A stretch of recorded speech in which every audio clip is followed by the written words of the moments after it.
Abdurrahman bin Shamasa Mahri states that he was sitting beside Maslama bin Mukhallad, whereas Hazrat Abdullah bin Amr bin As radiyallahu anhu was also in conference with him.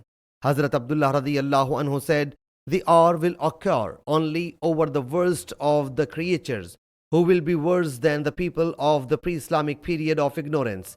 Allah Jalla Jalaluhu will reject whatever they ask from Allah Jalla Jalaluhu." Meanwhile, Hazrat Uqaba bin Amir radiyallahu anhu also came there. Masalma said, "O Uqaba, listen to what Abdullah is narrating."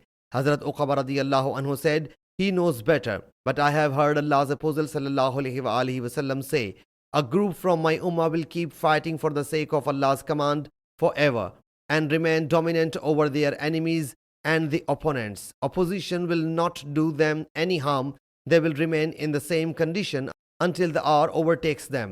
Hazrat Abdullah radiyallahu anhu said, "Yes, Allah Jalla Jalaluhu will send a wind whose fragrance will be like musk, and it will be like silk to the touch, and it will not leave even a single person having faith equal to a mustard seed in his heart, but capture him.